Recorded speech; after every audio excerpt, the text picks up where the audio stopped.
Hey guys, Assalamualaikum. Welcome back to another brand new video. So guys, আজকের এই video title এবং thumbnail থেকে বুঝতেই পেরেছেন যে আজকের এই ভিডিওটা খুবই ইন্টারেস্টিং হতে যাচ্ছে। কারণ কি? কারণটা হচ্ছে বাংলাদেশে রয়্যাল এনফিল্ড লঞ্চ হয়ে গেছে, যেটা আপনি সকলে জানে।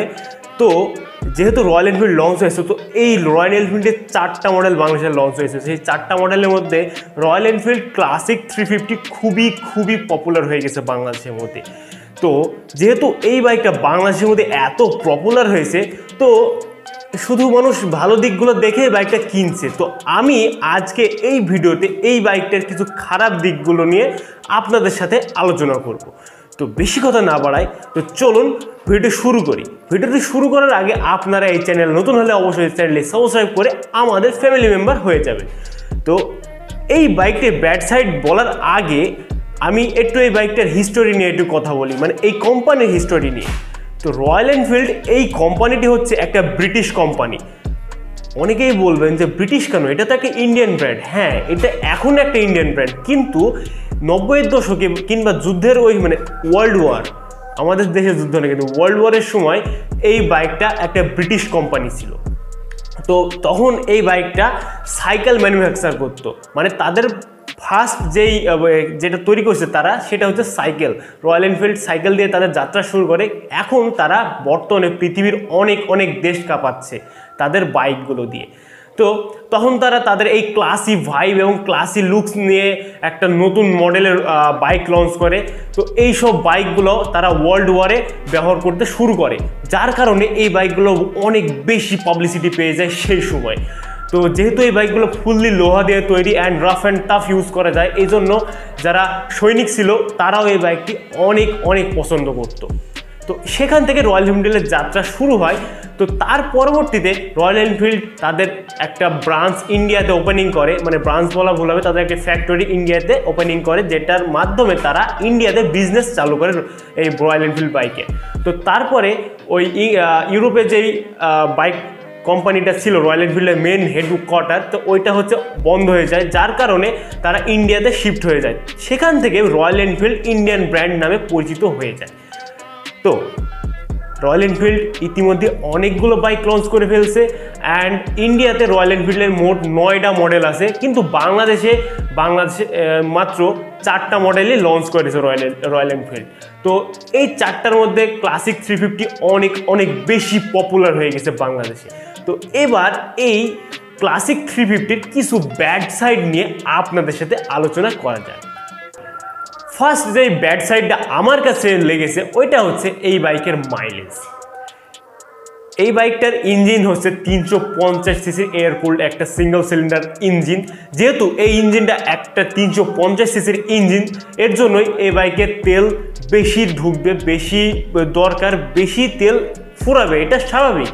তো বাংলাদেশের বাইকিং কমিউনিটির দিকে যদি লক্ষ্য করা যায়, বাংলাদেশে এত কম মাইলেজের বাইক আমরা তেমন ইউজ করি না বা আমরা অভ্যস্ত না। তো সেই ক্ষেত্রে বাংলাদেশের প্রেক্ষাপটে এই বাইকটার মাইলেজ একটু বেশি আমার কাছে যেটা মনে হচ্ছে।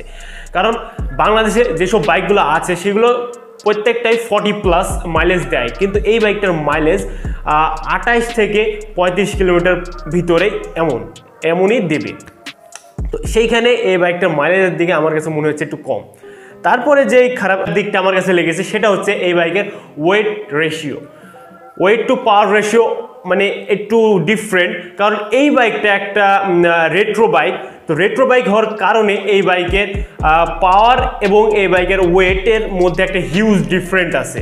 কারণ কি, এই বাইকটার পাওয়ার হচ্ছে 20 PS, যেটা অন্যান্য বাইকের সাথে কম্পেয়ার করলে মোটামুটি ঠিক আছে, কিন্তু এই বাইকেরটার ওয়েটটা কিন্তু ঠিক নেই। এই বাইকটার ওয়েট হচ্ছে 195 কেজি।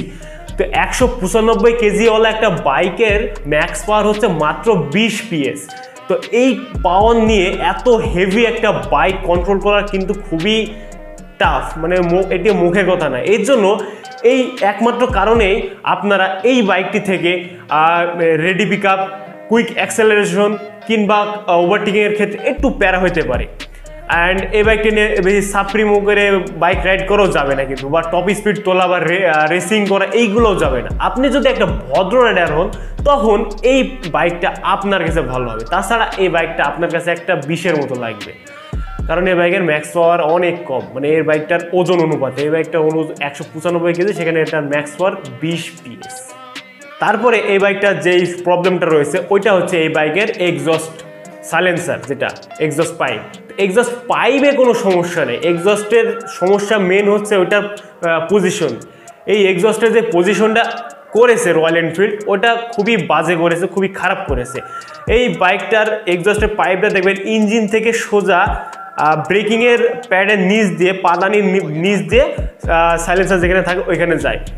এটা খুবই খারাপ করেছে। যেহেতু এই বাইকটা ফুললি মেটাল দিয়ে তৈরি, তো এই বাইকটার সাইলেন্সারটাও মেটাল দিয়ে তৈরি, যার কারণে যখন বাইকটা চলে রাইড করা হয় তখন এই বাইকটার এক্সস্টটা অনেক গরম হয়ে যায়। তো ভুল ভবিষ্যতে কখনো আমাদের পা যদি ওই সাইলেন্সারে বা এক্সস্টে যদি ঠেকে যায়, এই নগদে ভাই পাটা পুড়ে যাবে, জায়গা ইনস্ট্যান্ট পুড়ে যাবে, অ্যান্ড ওইখানে একটা ক্ষত হয়ে যাওয়ার সম্ভাবনা থেকে যায়। এখানে যদি ওপরে কোনো একটা প্রোটেকশন দেওয়া থাকতো প্লাস্টিকের, তাহলে এই সমস্যাটা হইতো না। এটার ওপরে একটা প্রোটেকশন দেওয়া আছে, কিন্তু ওইটা হচ্ছে মেটালের প্রোটেকশন দেওয়া, এখানে কোনো প্লাস্টিক ইউজই করা হয় নাই। তো এটা একটু সাবধানতা অবলম্বন করে বাইকটা চালাতে হবে, কারণ যারা রেগুলার চালাবেন তারা তো বুঝে যাবেন বিষয়টা, কিন্তু যারা ফার্স্ট টাইমে বাইকটা রাইড করবেন তাদের ক্ষেত্রে এটা একটু প্যারাদায়ক হয়ে যেতে পারে। প্যারা মানে একটা বহুত ধরনের একটা বিপদ হয়ে যেতে পারে। তো এর জন্য যারা ফার্স্ট টাইম এটা চালাবেন তারা এই জিনিসটা একটু লক্ষ্য করবেন, যেন তাদের পা মানে ডান দিকের পাটা সাইলেন্সারের দিকে না যায়।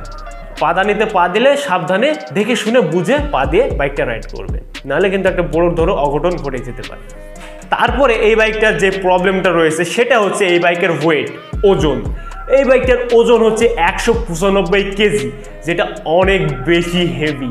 মানে এত ওজনের একটা বাইক, সেই বাইকটা আপনি কন্ট্রোল করতে কতখানি শক্তি প্রয়োজন হবে আপনি একবার ভাবতে পারছেন?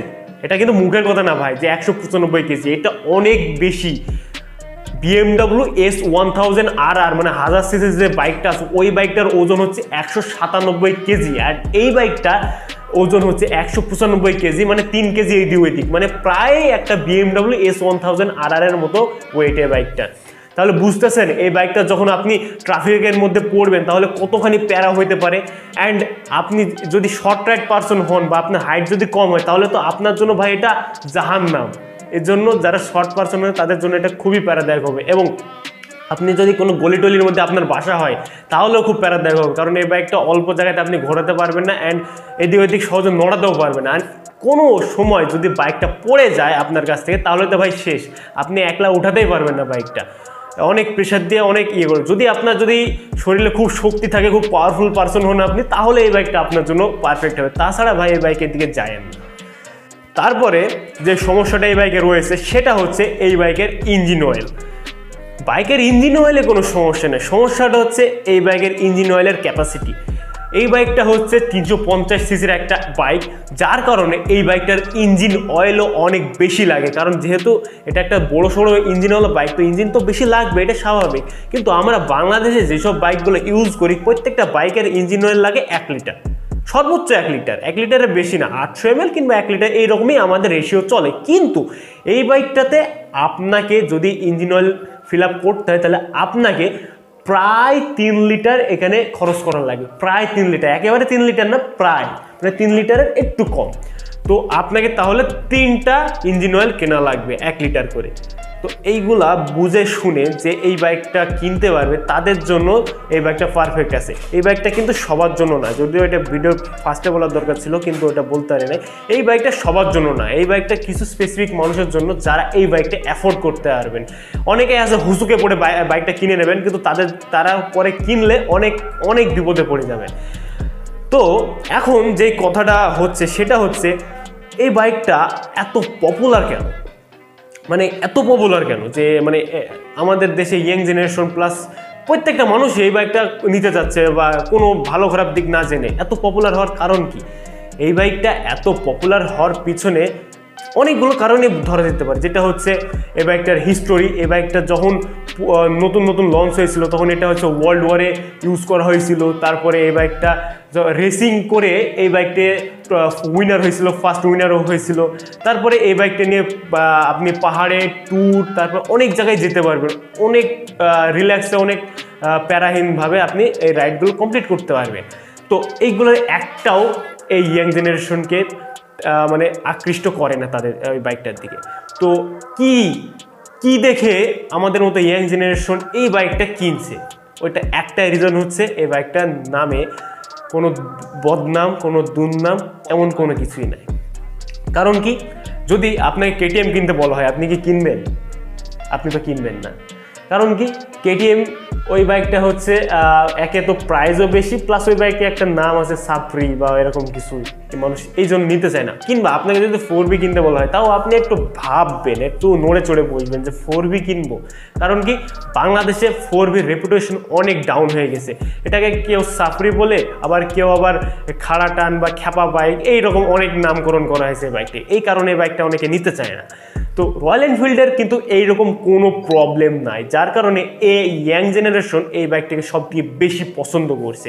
অ্যান্ড এই বাইকটার আরও একটা ভালো দিক হচ্ছে, যদিও খারাপ দিক বলছি, খারাপ দিকের মধ্যে একটা ভালো দিক বলে যায়, তো এটা হচ্ছে এই বাইকটার যে লুকস, এটা কখনো ব্যাকডেটেড বা আউটডেটেড হয় না। কারণ এইটার লুকস জন্মগতভাবেই একটা ইউনিক একটা লুক, যার কারণে এই বাইকটা আপনি বছরের পর বছর ইউজ করেন, কোনো ব্যাকডেটেড বা আউটডেটেড এরকম কোনো কিছুই হবে না। কারণ এই বাইকটা আপনি প্রত্যেক বছরে যদি নতুন লঞ্চ হয় তাও লুকস একই রকম থাকবে, একটু ফিচার্স এদিক ওদিক হবে। কিন্তু অন্যান্য ব্র্যান্ডের দিকে যদি তাকান, আজকে R15 ভার্সন 3 এইরকম দেখতে, R15 ভার্সন 4 ওই রকম দেখতে, R15 ভার্সন 5 আবার অন্যরকম দেখতে হতে পারে। যার কারণে আমরা একটু মনে করি যে না, নতুন মডেল চলে আসছে, এই মডেলটা কেমন। কিন্তু রয়্যাল এনফিল্ডের ক্ষেত্রে এই জিনিসটা হবে না, এটা একটা ভালো দিক। তো আজকের এই ভিডিও ছিল এই পর্যন্তই। তো আমি কিছু খারাপ দিক আপনাদের সামনে তুলে ধরার চেষ্টা করলাম। তো আমি জানি এই ভিডিও দেখার পরেও অনেকেই এই ভিডিওর কমেন্টে উল্টাপাল্টা বকবেন, কিন্তু ভাই একটু সেন্স নিয়ে কথা বলবেন, উল্টাপাল্টা আলতু ফালতু কমেন্ট করবেন না। তো ভালো থাকেন, সুস্থ থাকেন, বাইক রাইড করার সময় হেলমেট ব্যবহার করে সেফলি বাইক রাইড করুন। আজকে এখানে বিদায় নিক, টাটা। অ্যান্ড যাওয়ার আগে চ্যানেলটি সাবস্ক্রাইব করে তারপর যাবেন। ওকে, ঠিক আছে, যাই।